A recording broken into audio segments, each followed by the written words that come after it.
السلام علیکم ورحمۃ اللہ وبرکاتہ۔ خیال ٹی وی پہ آنے کا بے حد شکریہ۔ میں ہوں آپ کا دوست محمد علی خضر، اور اس ویڈیو میں ہم بات کریں گے نظر بد کا روحانی علاج کیا ہے۔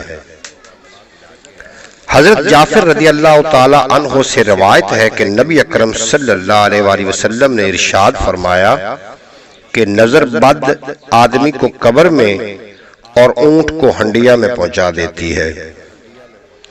نظر لگنا ایک ایسا عمل ہے جس سے انکار ممکن نہیں ہے۔ نظر بڑے چھوٹوں اور جانوروں کو بھی لگ جاتی ہے اور اس کے مختلف اثرات مرتب ہوتے ہیں۔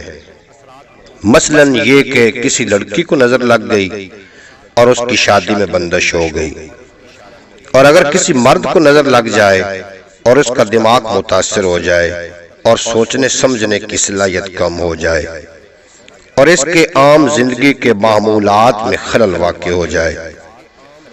دودھ دینے والے جانور اگر نظر بد کا شکار ہو جائیں تو وہ دودھ دینا چھوڑ دیتے ہیں، چارہ کھانا چھوڑ دیتے ہیں، یا دودھ کی بجائے تھنوں میں سے خون آنے لگتا ہے، یا دودھ میں مکھن کم ہو جاتا ہے۔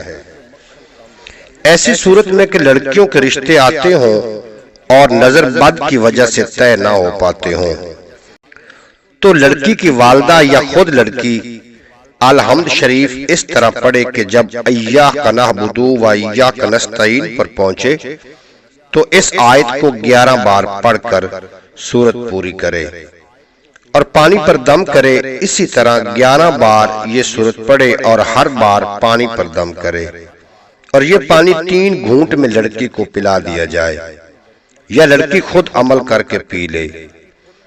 عمل کی مدت 40 روز ہے۔ شادی میں رکاوٹ کے علاوہ نظر اتارنے کے لیے یہ تعویذ آپ کی خدمت میں پیش کر رہا ہوں۔ اس تعویذ کو لکھ کر چند منٹ سر پر رکھیں، پھر جلا دیں۔ ایک تعویذ سے نظر بد کا اثر پوری طرح ختم ہو جائے گا، اور اگر 3 تعویذ کریں تو نظر بد کے لیے کافی ہیں۔ اور اگر جانوروں پر نظر بد ہو تو اس کو ختم کرنے کے لیے یہی نقش بیری کی لکڑی یا شریں کی لکڑی یا کسی ایسی لکڑی پر لکھیں جس میں بدبو نہ ہو، متاثرہ جانور کے گلے میں ڈال دیں تو انشاءاللہ تعالی نظر بد سے محفوظ رہے گا۔ امید ہے کہ آپ کو یہ ویڈیو اچھی لگی ہوگی۔ اگر اچھی لگی ہو تو چینل کو سبسکرائب فرما کے بیل نوٹیفیکیشن کو پریس کرنا۔ ملتے ہیں اگلی ویڈیو میں، اجازت دیجیے آپ کو اور میرا اللہ حافظ۔